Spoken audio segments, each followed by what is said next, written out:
तो हेलो बच्चों, स्वागत है आपका हमारे इस क्लास में। तो बच्चों, आज की इस क्लास में हम लोग स्टार्ट करने वाले हैं मैथ्स का chapter number 3, pairs of linear equation into variables, यानी दो चर वाले रैखिक समीकरण। तो बेटा, इस चैप्टर में हम लोग क्या क्या पढ़ने वाले हैं, सबसे पहले इसको डिस्कस कर लेते हैं। तो बेटा, इस चैप्टर में जो सबसे पहला टॉपिक हम लोग पढ़ेंगे, pairs of linear equations into variables, यानी जो चैप्टर का नेम है वही चीज हम लोग पढ़ेंगे। क्या होती है pairs of linear equation into variable, इसके बारे में पढ़ेंगे।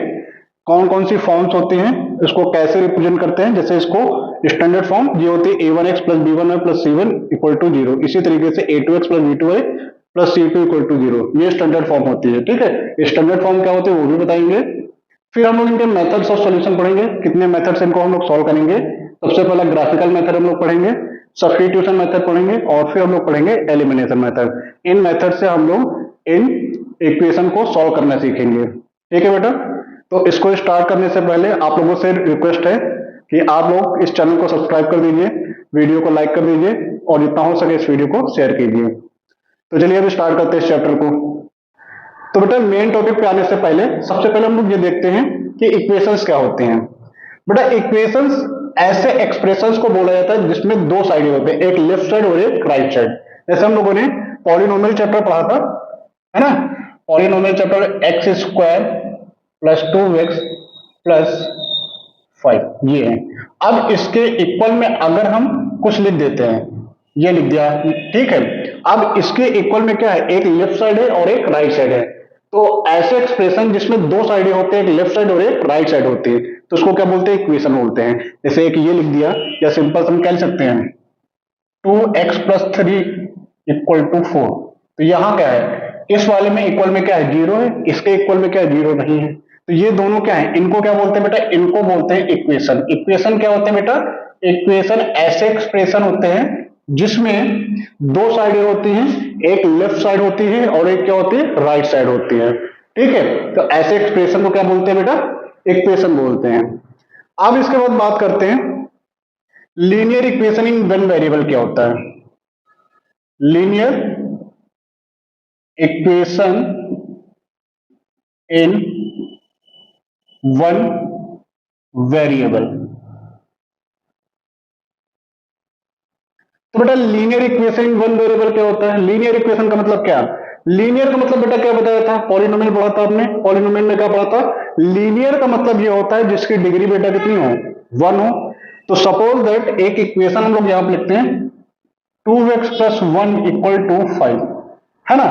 अब इस एक्सप्रेशन में, इस एक्सप्रेशन को जब आप देखेंगे तो ये किस तरीके की इक्वेशन है बेटा, ये लीनियर इक्वेशन है, क्योंकि यहां पर जो वेरिएबल है x, उसकी जो डिग्री है वो बेटा कितनी है, वो 1 है। कितने वेरिएबल यहां पर, एक ही वेरिएबल है, तो एक वेरिएबल में बोला जा रहा है लीनियर है। लीनियर का मतलब इस वेरिएबल पर जो डिग्री होगी वो बेटा कितनी होगी, 1 होगी। तो इसको क्या बोलेंगे, linear equation in one variable. तो बेटा, इसका जो स्टैंडर्ड फॉर्म होता है, इसका जो स्टैंडर्ड फॉर्म होता है वो कितना होता है बेटा, ax plus B equal to 0। Linear equation in one variable ये क्या होता है, ax प्लस बी, ये क्या होता है इसका स्टैंडर्ड फॉर्म। इसको क्या बोलते हैं, स्टैंडर्ड फॉर्म। ठीक है बेटा, लीनियर इक्वेशन समझ में आ गया क्या होता है। लीनियर इक्वेशन का मतलब क्या होता है, जिसमें वेरिएबल की जो डिग्री होगी वो 1 होगी। इन वन वेरिएबल बोलो तो जिसमें एक ही वेरिएबल होना चाहिए। ठीक है, अब इसके बाद आगे बढ़ते हैं। देखिए, हमें जो पढ़ना होगा pairs of linear equation into variable पढ़ना है। तो अभी हमने यहां पर जाना कि linear equation in one variable क्या होता है। अब हम लोग देखते हैं कि लीनियर इक्वेशन इन टू वेरिएबल क्या होगा। लीनियर इक्वेशन इन टू वेरिएबल। अभी तक बेटा वेरिएबल इसमें कितने थे, ऊपर वाले में जब आप देखेंगे तो उसमें बेटा कितने वेरिएबल हैं, सिर्फ एक वेरिएबल है, वो भी एक्स वेरिएबल है ना। अब यहां पर हमें क्या बनाना है, एक लीनियर इक्वेशन बनाना है जिसमें वेरिएबल बेटा कितने होने चाहिए, 2। तो हमने क्या कर दिया, 2x plus 3y equal to 5, ये कर दिया। अब बेटा इसमें देखेंगे x और y ये दोनों क्या है, ये वेरिएबल हैं। कितने वेरिएबल हो गए बेटा यहाँ पर, 2। एक बेटा x वेरिएबल है, दूसरा क्या है यहाँ पर, y वेरिएबल है। और यहां पर x और y, तो x की डिग्री कितनी है, y 1 है, और y की डिग्री कितनी है, 1 है। तो ये कैसे लीनियर, यहां पर क्या है, ये लीनियर इक्वेशन है, क्योंकि यहां पर जो वेरिएबल है इनकी डिग्री कितनी है, 1 है। तो इसको क्या बोलेंगे, लीनियर इक्वेशन इनटू वेरिएबल। यानी जिसमें दो वेरिएबल होंगे और दोनों में वेरिएबल पर की जो डिग्री होगी बेटा वो क्या होगी, 1 होनी चाहिए। जैसे यहाँ पर x की डिग्री कितनी 1 है और यहाँ पर y की डिग्री कितनी 1 है, तो इसको क्या बोलेंगे, linear equation into variable. Equation का मतलब तो समझ में आ ही गया क्या बेटा, इसके लेफ्ट और राइट दो साइडें होंगी, इसके लेफ्ट में ये है, राइट में ये है। अब अगर इसके स्टैंडर्ड फॉर्म की बात करते हैं बेटा, इसके स्टैंडर्ड फॉर्म की बात करते हैं तो बेटा कितना हो जाएगा, ये होगा ax plus B Y plus C. ये बेटा इसकी स्टैंडर्ड फॉर्म होती है, क्या होती है, standard form. Linear equation into variable की जो स्टैंडर्ड फॉर्म होती है वो क्या होती है, ax plus B Y plus C equal to 0। ये होती है लीनियर इक्वेशन इनटू वेरिएबल। ठीक है बेटा, तो ये तीन चीजें हमें यहां पर पढ़नी थी। सबसे पहला क्या पढ़ा, इक्वेशन क्या होती है, इक्वेशन उसको ऐसे एक्सप्रेशन को बोला जाएगा जहां पर दो साइड होंगे, एक लेफ्ट साइड दूसरी क्या होगी, राइट साइड। ठीक है, तो ऐसे एक्सप्रेशन को क्या बोला जाता है बेटा, इक्वेशन। जैसे ये क्या है, क्वाड्रेटिक इक्वेशन है इन वन वेरिएबल, वेरिएबल तो समय क्या है, एक ही है। क्वाड्रेटिक क्यों बोला, क्योंकि यहाँ पर x की जो हाईएस्ट पावर है वो कितना है, 2 है, इसको क्वाड्रेटिक इक्वेशन बोलेंगे। ये क्या है, ये क्या है बेटा, ये लीनियर इक्वेशन है। लीनियर इक्वेशन क्यों है, linear equation in one variable, क्योंकि x एक ही वेरिएबल है और x की जो डिग्री हाईएस्ट डिग्री कितनी 1 है, तो लीनियर इक्वेशन हो जाएगी। फिर हमने क्या, यहाँ पर लीनियर इक्वेशन क्या होती है, जहां पर वेरिएबल की जो पावर होती है 1 होती है, वन वेरिएबल का मतलब एक ही वेरिएबल होना चाहिए। और यहाँ पर लीनियर इक्वेशन इन टू वेरिएबल में वेरिएबल की जो डिग्री होनी चाहिए 1 होनी चाहिए और वेरिएबल एक से ज्यादा मतलब 2 यूज हो रहे हैं, तो इसको क्या बोलेंगे, लीनियर इक्वेशन इनटू वेरिएबल। ठीक है, अब मेन टॉपिक पे आते हैं, पेयर्स ऑफ लीनियर इक्वेशन क्या होते हैं इनटू वेरिएबल। ठीक है बेटा, तो बेटा pairs of linear equation into variable का मतलब क्या होगा, दो लीनियर इक्वेशन होंगी दो वेरिएबल में। जैसे एक हम बोल देते हैं बेटा कि आपकी 2x plus 3y equal to 5 है, और दूसरा कुछ भी बोल देते हैं x plus 2y equal to 3। अब यहां पर ये दोनों क्या है, लीनियर इक्वेशन इन टू वेरिएबल है, तो जब इनका पेयर बना देंगे तो बेटा इसको क्या बोलेंगे, pairs of linear equation in two variable. ऐसी दो इक्वेशन जब होंगी, जब दो इक्वेशन लीनियर इक्वेशन होंगी इन टू वेरिएबल, उनके पेयर को बेटा क्या बोला जाएगा, पेयर का मतलब क्या होगा, दो। लीनियर इक्वेशन इन टू वेरिएबल कितनी होनी चाहिए, दो होंगी, तो उसको क्या बोलेंगे, pairs of linear equation in two variable बोलेंगे। ठीक है, अब इनके स्टैंडर्ड फॉर्म की बात करते हैं, समझ में आ गया। Pairs of linear equation into variable का मतलब क्या होगा, जहां पर जो लीनियर इक्वेशन इनटू वेरिएबल होंगी, यानी दो वेरिएबल में जो लीनियर इक्वेशन होंगी उनका एक पूरा पेयर लेना है, तो वो क्या हो जाएगा, pairs of linear equation into variable क्या होंगे। अगर इनके स्टैंडर्ड फॉर्म की बात करें बेटा, स्टैंडर्ड फॉर्म की बात करें, अगर इनकी स्टैंडर्ड फॉर्म क्या होगी बेटा, एक आपकी हो जाएगी a1x b1y plus c1 equal to 0, और एक आपकी होगी a2x plus b2y plus c2 equal to 0। ठीक है, ये होती है standard form pairs of linear equation की। ठीक है, पहली इक्वेशन को हम इससे रिप्रेजेंट करेंगे, इस तरीके से एक्सप्रेस करेंगे, दूसरी को इस तरीके से एक्सप्रेस करेंगे। अब इसका यूज क्या है, स्टैंडर्ड इक्वेशन का यूज क्या है बेटा, हम सॉल्यूशन की बात करते हैं, इनके सॉल्यूशन की बात करते हैं, तो वहां पर कुछ चीजें हम लोग को पता होनी चाहिए। जैसे इनके सॉल्यूशन कितने होंगे, अगर ये बताना हो कोई भी pairs of linear equation given है और उनके हमें सॉल्यूशन बताने के कितने सॉल्यूशन होंगे, तो बेटा कैसे हम लोग बताएंगे, तो उसके लिए हम लोग क्या करेंगे, इनके सॉल्यूशन की बात करते हैं। तो बेटा पेयर्स ऑफ लीनियर इक्वेशंस के अगर सॉल्यूशन की बात करते हैं तो उसके लिए हम लोग क्या करेंगे, ये जो वेरिएबल है x और y, इनके कोफिशिएंट्स का यूज किया जाएगा। किसका यूज किया जाएगा बेटा, इनके कोफिशिएंट्स यानी x और y के गुणांकों का यूज किया जाएगा। क्या यूज होगा बेटा, तो अगर हमें ये बताना हो एक आपकी जो लीनियर इक्वेशन है वो क्या है बेटा, ये पहली वाली, और दूसरी आपकी ये है। अगर हमें ये बताना हो कि इनके सॉल्यूशन होंगे या नहीं होंगे, ये बताना हो तो हम क्या करेंगे, तो बेटा इसके लिए हम लोग क्या करते हैं, अगर यहां हम देखें तो इसके रेशियो लेंगे हम लोग, क्या करेंगे, इनके जो x कोफिशिएंट है उनका रेशियो लेंगे और इनका जो y कोफिशिएंट है उनका रेशियो लेंगे, और चेक करेंगे अगर x के कोफिशिएंट्स का रेशियो y के कोफिशिएंट्स के रेशियो के इक्वल नहीं है, तो ऐसे केस में जो पेयर्स ऑफ इक्वेशन होंगी उनको बेटा क्या बोलेंगे, इंटरसेक्टिंग लाइंस। क्या बोलेंगे, इंटरसेक्टिंग लाइंस। क्या बोलेंगे बेटा, नहीं समझ में आया क्या बोल रहे हैं। अगर दो पेयर्स ऑफ लीनियर इक्वेशन बेटा दे रखी है, ठीक है, एक आपकी a1x plus b1y plus c1 equal to 0 और एक आपकी a2x plus b2y plus c2 equal to 0। अगर इसके x कोफिशिएंट्स का रेशियो यानी a1 अपॉन a2 और y कोफिशिएंट का रेशियो b1 अपॉन b2 ये दोनों अगर इक्वल नहीं आ रहे हैं तो लाइंस को इस केस में जो दोनों लाइंस होंगी वो कैसे होगी, इंटरसेप्टिंग होगी। इसका मतलब क्या होगा, यूनिक सॉल्यूशन होगा इनका। क्या होगा बेटा, यूनिक सॉल्यूशन होगा। कैसा सॉल्यूशन होगा बेटा, यूनिक सॉल्यूशन। यूनिक सॉल्यूशन का मतलब बेटा क्या होता है, जिसमें सिर्फ और सिर्फ एक ही वैल्यू आनी चाहिए, x की सिर्फ एक वैल्यू होनी चाहिए और y की भी सिर्फ एक ही वैल्यू होनी चाहिए। यहां पर इंटरसेक्टिंग लाइन का मतलब क्या है बेटा, एक लाइन आपकी ये हो गई और एक लाइन आपकी ये हो गई। ठीक है बेटा, अब ये दोनों लाइन देखो कहां कितने पॉइंट में इंटरसेक्ट करेंगे, सिर्फ एक ही पॉइंट में इंटरसेक्ट करेंगे, ये जो पॉइंट है ना। तो यहां पर जो x और y की वैल्यू आएंगी वही इन दोनों पेयर्स ऑफ लीनियर इक्वेशन का क्या हो जाएगा, सॉल्यूशन हो जाएगा। एक लाइन आपकी ये हो गई, एक लाइन ये हो गई, ये दोनों एक पॉइंट पे कट करेंगे, इनका सॉल्यूशन कैसा हो जाएगा बेटा, यूनिक होगा। किस कंडीशन में, जब x के कोफिशिएंट्स का रेशियो इक्वल ना हो किसके, y के कोफिशिएंट्स के रेशियो के इक्वल। ठीक है बेटा, समझ में आया कि नहीं आया। फिर बात करते हैं सेकंड, इसके अलावा क्या हो सकता है। तो बेटा अगर हम बोले कि जो a1 अपॉन a2 यानी x कोफिशिएंट का रेशियो और y के कोफिशिएंट्स का रेशियो और कांस्टेंट्स का रेशियो ये तीनों इक्वल हो जाएंगे, ये तीनों क्या हो जाएंगे बेटा, इक्वल हो जाएंगे, तो इनको बोलते हैं कोइंसिडेंट लाइंस।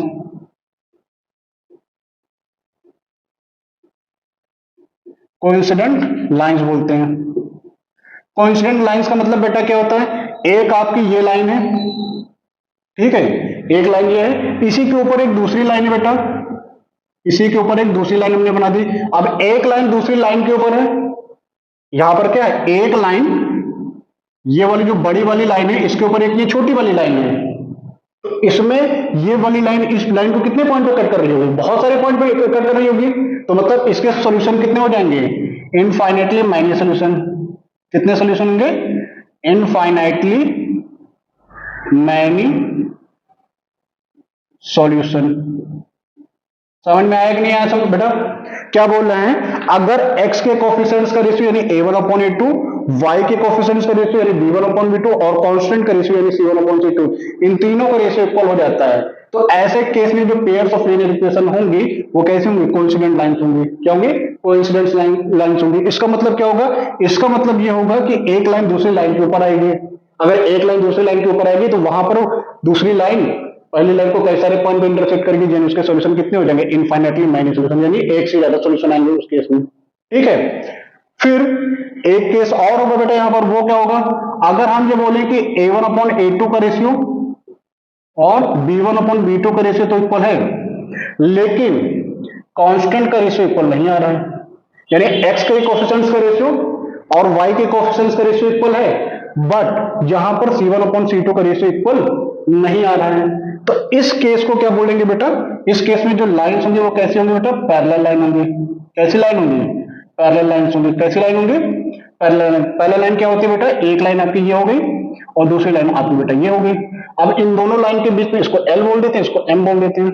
इन दोनों लाइन के बीच के जो डिस्टेंस हमेशा क्या रहेगी, सेम रहेगी, चाहे डिस्टेंस यहां पर देखें, चाहे यहां पर देखें, चाहे यहां पर देखें, दोनों यहां पर दोनों लाइन के बीच की डिस्टेंस हर जगह कैसे रहती है, सेम रहती है, तो ऐसी लाइन को क्या बेटा बोलते हैं, पैरेलल लाइन बोलते हैं। अब ये दोनों लाइन अगर पैरेलल होंगे तो ये कहीं पर भी इंटरसेक्ट नहीं करेंगे, अगर ये इंटरसेक्ट करेंगे नहीं तो इनका कोई सॉल्यूशन भी नहीं होगा, तो इस केस में क्या होगा, इनका नो सॉल्यूशन होगा। क्या होगा, नो सॉल्यूशन, यहां पर कोई भी सॉल्यूशन नहीं निकलेगा, क्योंकि यहां पर ये लाइनें एक दूसरे को कहीं पर भी इंटरसेक्ट नहीं करती हैं। समझ में आया, सॉल्यूशन के केवल बेटा तभी निकलता है जब दो लाइनें एक दूसरे को इंटरसेक्ट करती हैं। ठीक है बेटा, पहला केस क्या पढ़ाया सॉल्यूशन में, अगर दो लाइंस क्या हैं, दो पेयर्स ऑफ लीनियर इक्वेशन दे रखी हैं, तो उनका सॉल्यूशन निकालने के लिए चेक करेंगे कि लाइन इंटरसेक्टिंग है या नहीं। इंटरसेक्टिंग होने के लिए उनके x के कोफिशिएंट्स का रेशियो यानी a1 अपॉन a2, y के कोफिशिएंट के रेशियो यानी b1 अपॉन b2 के इक्वल नहीं होना चाहिए। ठीक है, उस केस में यूनिक सॉल्यूशन आता है, लाइन इंटरसेक्टिंग होती है इस तरीके से। दूसरा केस, अगर x के कोफिशिएंट्स का रेशियो, y के कोफिशिएंट्स का रेशियो और कांस्टेंट का रेशियो तीनों इक्वल आ रहे हैं, ऐसे केस को क्या बोलते हैं, ऐसे केस में दोनों लाइंस कैसे होंगी, कोइंसिडेंट लाइन होंगी, यानी समरेख लाइन बोलते हैं ऐसे केस में। ठीक है, इस केस को क्या बोलते हैं, इस केस में जो सॉल्यूशन होगा वो इनफाइनाइटली माइनस सॉल्यूशन हो जाएगा, यानी अनगिनत सॉल्यूशन हो जाएंगे। अगर x के कोफिशिएंट का रेशियो और y के कोफिशिएंट्स का रेशियो इक्वल है, लेकिन जो आपका कांस्टेंट उनका रेशियो डिफरेंट आ रहा है, तो ऐसी लाइंस को पैरेलल लाइन बोलते हैं। यहां पर कोई भी सोल्यूशन नहीं निकलता है। ठीक है, समांतर रेखाएं होती हैं, ये संरेख होती हैं, और ये क्या होती है, प्रतिच्छेदी रेखाएं होती हैं। क्या होती है, प्रतिच्छेदी, यानी एक दूसरे को जो कट करती हैं। ठीक है बेटा, अब इसके बाद क्या बोलेंगे, जो लाइंस आपकी इंटरसेक्टिंग लाइन होती है, कौन सी लाइन बेटा, जो लाइंस आपकी इंटरसेक्टिंग लाइन होती हैं, उनको बेटा बोलते हैं हम लोग कंसिस्टेंट सिस्टम। क्या बोलते हैं, इनको बोलते हैं कंसिस्टेंट, कंसिस्टेंट लाइंस। क्या बोलते हैं बेटा, कंसिस्टेंट लाइंस बोलते हैं। जो लाइन आपके क्या होंगी, इंटरसेक्टिंग लाइन होगी, वो क्या होंगे बेटा, कंसिस्टेंट लाइंस होंगी। लेकिन जो लाइंस आपकी पैरेलल होंगी वो क्या हो जाएंगी, इनकंसिस्टेंट लाइन होगी। इनको क्या बोलेंगे बेटा, यहां पे इन लाइंस को बेटा क्या बोलेंगे, इनकंसिस्टेंट लाइंस, इनकंसिस्टेंट लाइंस बोलते हैं। जो लाइंस आपकी इंटरसेक्टिंग होगी, यानी ये कंडीशन बन रही होगी जिसमें, उनको क्या बोलेंगे, consistent lines.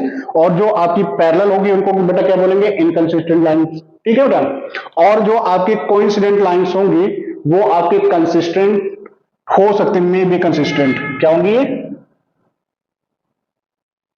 Consistent, but depend करेंगे, कंसिस्टेंट डिपेंड। ठीक है, ये आपके कंसिस्टेंट हो भी सकती है और नहीं भी हो सकती है, डिपेंड करेगा बेटा कितने पॉइंट पे इंटरसेक्ट। अगर एक पॉइंट पे हो रहा होगा तो क्या होगा, कंसिस्टेंट होगा, अदरवाइज नहीं होगा। समझ में आया कि नहीं आया, कंसिस्टेंट सिस्टम समझ में आया क्या होता है। अगर लाइन आपकी इंटरसेक्टिंग होगी तो सिस्टम कैसा होगा, कंसिस्टेंट होगा। कैसे बताएंगे कि लाइन कंसिस्टेंट है, तो उसके लिए एक्स के कोफिशिएंट का रेशियो और वाई के कोफिशिएंट का रेशियो इक्वल नहीं होना चाहिए। ठीक है, इनका कंसिस्टेंट कैसे बताएंगे, उस केस में एक्स के कोफिशिएंट का रेशियो और वाई के कोफिशिएंट का रेशियो इक्वल होना चाहिए, बट कांस्टेंट का रेशियो इक्वल नहीं होना चाहिए। समझ में आया, ये तो हो गया कि हम उसके सॉल्यूशन कैसे बताएंगे, कितने सॉल्यूशन होंगे, सॉल्यूशन होंगे भी या नहीं होंगे। अब उनको सॉल्यूशन में कौन कौन से मेथड है, तो 3 मेथड बेटा हमने बताए। कौन कौन से मेथड, एक ग्राफिकल मेथड आप पढ़ेंगे, एक आप सब्स्टिट्यूशन मेथड पढ़ेंगे, और एक आप पढ़ेंगे एलिमिनेशन मेथड। ठीक है बेटा, तो चलिए देखते हैं। तो बेटा यहाँ पर 3 पेयर्स ऑफ लीनियर इक्वेशन दे रखे हैं। चलिए चेक करते हैं कि इसमें से किसके सॉल्यूशन निकलेंगे और किसके नहीं निकलेंगे। तो इसके लिए बेटा हम लोग क्या करेंगे, पहली इक्वेशन के जो कोफिशिएंट्स होंगे, x का कितना होगा, a1 कितना है बेटा, 1 हो जाएगा। y का कितना है बेटा, y का कोफिशिएंट पहली वाली इक्वेशन में कितना है, -2, और c1 कितना आ जाएगा, कांस्टेंट कितना बेटा, 3। और दूसरी वाली इक्वेशन की बात करें, a2 की वैल्यू बेटा कितनी है, a2 की वैल्यू बेटा इसमें कितनी है, 3 है। और यहां पर y का कोफिशिएंट यानी b2 कितना बेटा, इसमें सेकंड वाली में 4, और सेकंड में कांस्टेंट कितना बेटा, इसको इस साइड लाएंगे, इसको बेटा 6 को इस साइड लाएंगे तो कितना हो जाएगा, माइनस का हो जाएगा। तो बेटा c2 कितना हो जाएगा, -6 हो गया। ठीक है बेटा, अब यहां पर इनके x कोफिशिएंट का रेशियो लेते हैं। a1/a2 बेटा क्या है, ये 1/3, और b1/b2 क्या है, b1/b2 माइनस का 2/4 है। क्या a1/a2 की वैल्यू b1/b2 की वैल्यू के इक्वल आ रहा है, नहीं आ रहा है। यहां से क्या दिख रहा है, a1/a2 is not equal to b1/b2। तो ये लाइंस कैसी होंगी बेटा, इंटरसेक्टिंग लाइन होंगी। सो लाइंस आर इंटरसेक्टिंग। और अगर लाइन इंटरसेक्टिंग होते हैं तो बेटा कितने सॉल्यूशन होते हैं, यूनिक सॉल्यूशन। यूनिक का मतलब बेटा 1 सॉल्यूशन होगा। सो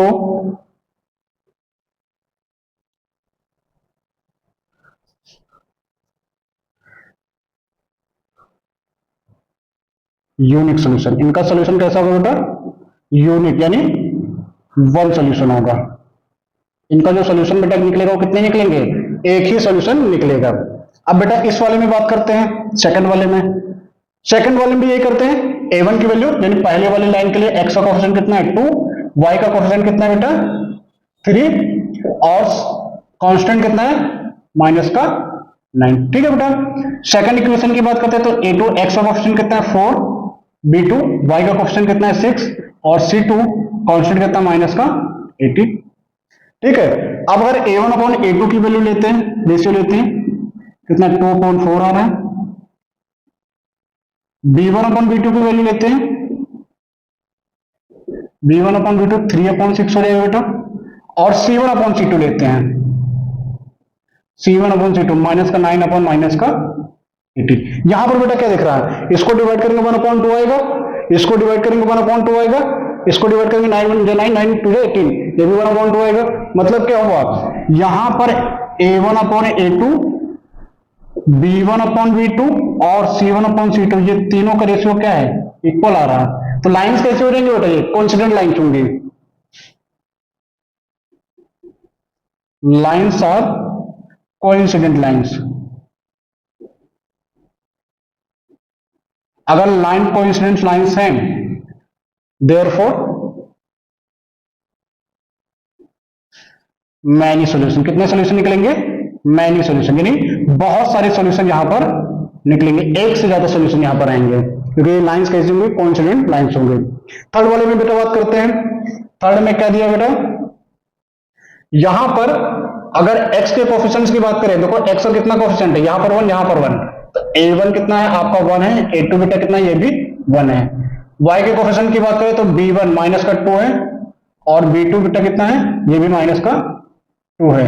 c1 की बेटा बात करें तो ये है 3, और c2 की बात करें बेटा माइनस का 5। तो अगर a1 अपॉन a2 की वैल्यू लेते हैं बेटा 1/1 आ रहा है, b1 अपॉन b2 कर देते हैं बेटा -2 अपॉन -2, ये भी बेटा 1 आ जाएगा, और c1 अपॉन c2 लेते हैं ये 3 अपॉन -5। तो क्या दिख रहा है कि a1 a2 का रेशियो b1 b2 के रेशियो के इक्वल आ रहा है, बट c1 c2 के रेशियो के इक्वल नहीं आ रहा। क्या दिख रहा है यहां से, a1 upon a2 equal to b1 upon b2 है, कैसे, क्योंकि ये 1/1 आएगा, इसको डिवाइड करेंगे तो ये भी 1/1 आ जाएगा। लेकिन जब इसको करते हैं ये रेशियो इसके इक्वल है नहीं, c1 अपॉन c2, तो क्या बोल सकते हैं, तो लाइंस आर पैरेलल। अब ये लाइंस कैसे हो जाएंगे, पैरेलल हो जाएंगे। अगर लाइन पैरेलल है, सॉल्यूशन कितने होंगे, therefore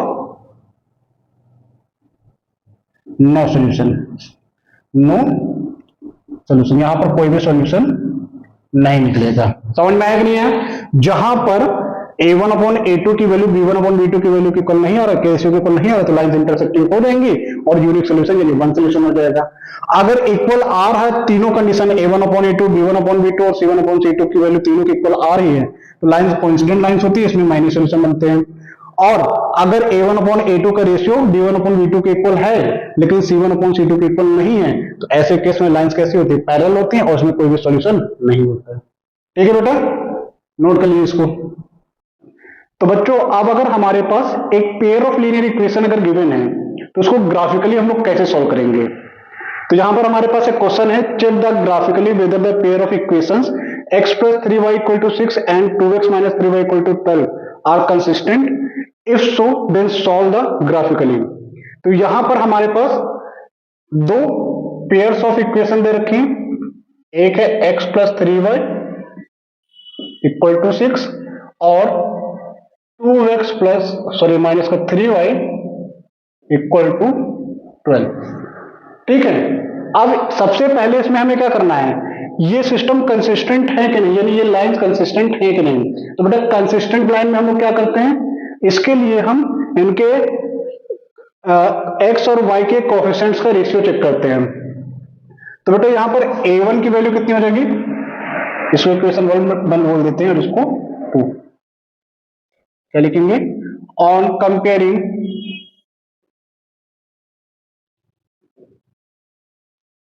equation 1 and 2 with a1x plus b1y plus c1 = 0 and a2x plus b2y plus c2 = 0। क्या मिलेगा हमें यहां से, a1 = बेटा क्या मिल जाएगा यहां से, जब पहली वाली इक्वेशन को a1 से कंपेयर करवाएं, इस वाली इक्वेशन से कंपेयर करवाएंगे, तो a1 की वैल्यू कितनी 1 है, b1 की वैल्यू बेटा कितनी आ जाएगी 3, और c1 की वैल्यू बेटा कितनी हो जाएगी, इस 6 को बेटा इधर लाना पड़ेगा, इस 6 को इधर लाके तो कितना हो जाएगा -6, और a2 बेटा कितना आ जाएगा, a2 बेटा आ जाएगा आपका 2, b2 बेटा कितना आ जाएगा यहाँ पर -3, और c2 बेटा कितना आ जाएगा, इसको इधर ले आएंगे तो -12। ठीक है, क्या मिलेगा बेटा यहां से? अब यहां से A1/A2 का जो रेशियो है, A1/A2 1/2 हो गया, B1/B2 कितना आ रहा है? ये 3/-3। क्या दिख रहा है? A1/A2 not equal to B1/B2, क्या इक्वल है?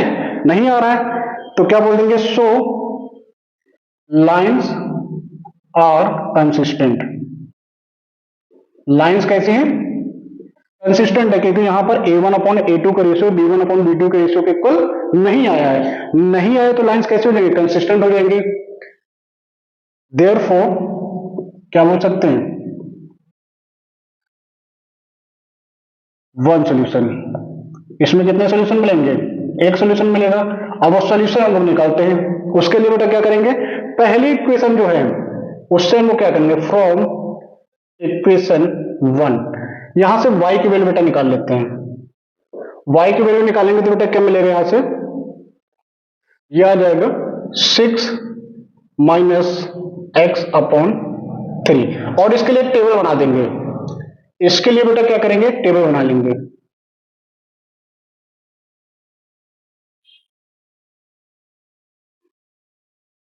इसके लिए टेबल बनाएंगे, यहां पर x की वैल्यू और यहां पर y इक्वल टू y कितना बेटा?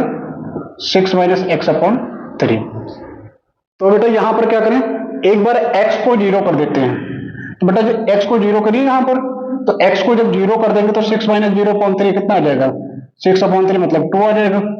और एक बार y को 0 कर देते हैं, तो बेटा यहां पर y को 0 करेंगे, तो अगर y को 0 कर दें तो ये 3 से मल्टीप्लाई कर 0 हो जाएगा। y को 0 कर दीजिए तो x कितना आ जाएगा? 6 आ जाएगा।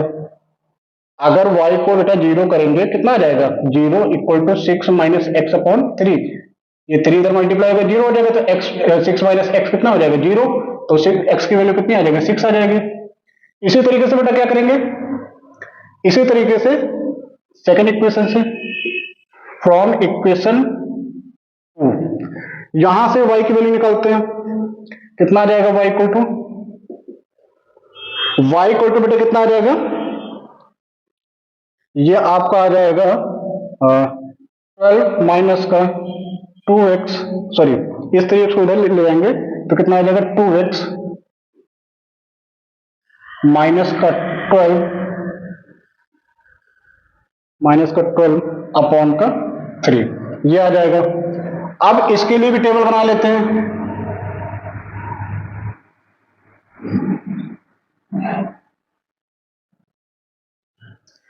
x की वैल्यू बेटा एक बार 0 कर लेते हैं, और y की वैल्यू कितना आ रहा है यहाँ पर?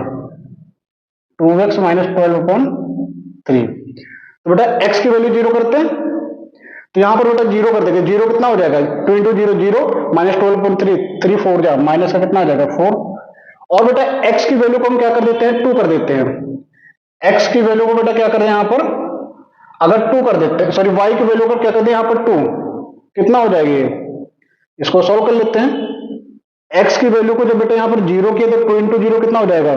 0, और 0 - 12 कितना होगा? माइनस का 12/3, तो 12 कैंसिल हो जाएगा 3 से कितना टाइम में? 4 टाइम में, तो माइनस का 4 आ गया।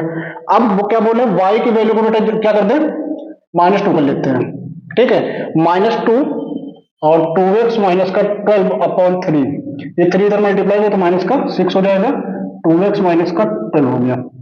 अब ये इधर आ जाएगा तो 2x इक्वल टू कितना आ जाएगा बेटा?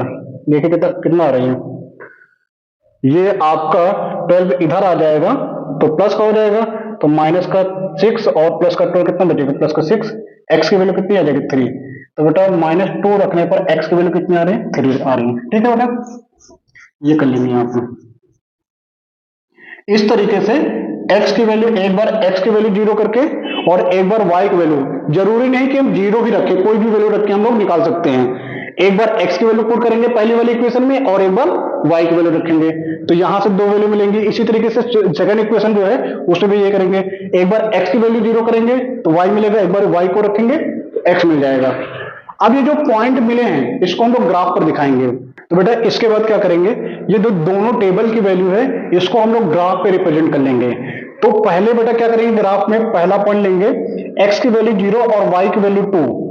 x एक्सिस पे क्या कर देंगे? 0 कर देंगे, और y पर क्या कर देंगे? 2 कर देंगे। तो ग्राफ में बेटे जो a पॉइंट है वो क्या? x पर 0, y पर 2 हो गया।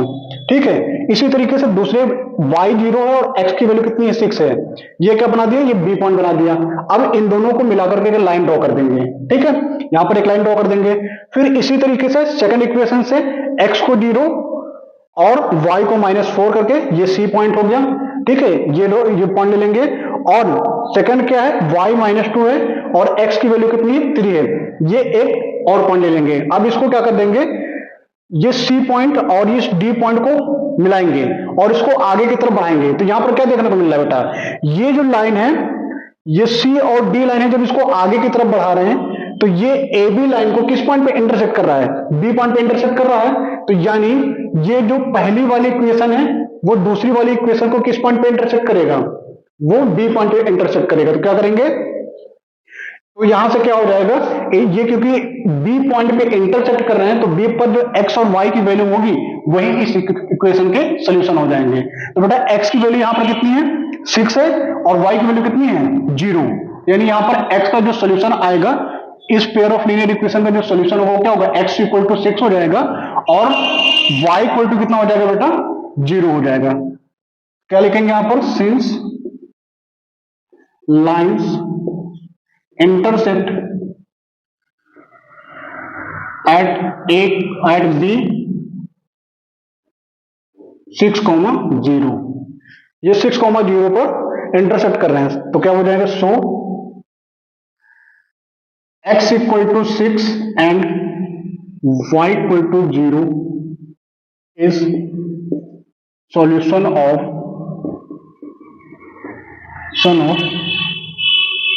बोथ लाइंस, ये दोनों ही लाइंस का क्या हो जाएगा, सॉल्यूशन हो जाएगा। यानी x इक्वल टू 6 हो जाएगा और y इक्वल टू कितना हो जाएगा बेटा 0 हो जाएगा। ठीक है बेटा, क्या एक बार फिर से देख लेते हैं। जो भी पेयर ऑफ लीनियर इक्वेशन होंगी उसके लिए क्या करेंगे, सबसे पहले हम चेक करेंगे a1/a2 का रेशियो और b1/b2 का रेशियो। अगर ये दोनों रेशियो इक्वल नहीं होंगे तो ही लाइंस का होगी कंसिस्टेंट होगी, और कंसिस्टेंट होंगी तो सॉल्यूशन क्या होगा, 1 मिलेगा। उसके लिए क्या करेंगे, पहले वाली इक्वेशन से हम क्या करेंगे, y की वैल्यू निकालेंगे और एक टेबल बना लेंगे। x की वैल्यू यहां पर और y की वैल्यू नीचे रखेंगे। x की वैल्यू 0 करके y की वैल्यू निकालेंगे और y की वैल्यू को 0 करके x की वैल्यू निकाल लेंगे। ठीक है, इस तरीके से एक a पॉइंट मिल जाएगा और एक b पॉइंट मिल जाएगा। फिर क्या किया, सेकंड इक्वेशन से y की वैल्यू निकाल ली और टेबल में a x हो गया, यहां पर क्या हो गया y हो गया। जब x को 0 करेंगे तो y की वैल्यू आ जाएगी और जब y को 0 करेंगे इसमें तो x की वैल्यू आ जाएगी। या फिर y को हमने कितना किया था, -2 किया था, तो y की वैल्यू जब -2 की तो x कितना आया था 3 आ गया था। अब इन चारों पॉइंट को क्या करेंगे, ग्राफ पे रिप्रेजेंट कर लेंगे। तो ये दोनों जो लाइंस है वो क्या है, B पॉइंट पे इंटरसेक्ट कर रही हैं, तो यही इसका क्या हो जाएगा, सॉल्यूशन पॉइंट हो जाएगा। तो x इक्वल टू कितना हुआ 6 और y इक्वल टू कितना हो गया 0। ठीक है बेटा, इस तरीके से हम लोग ग्राफिकल मेथड से क्वेश्चन करेंगे, नोट कर लीजिए इसको।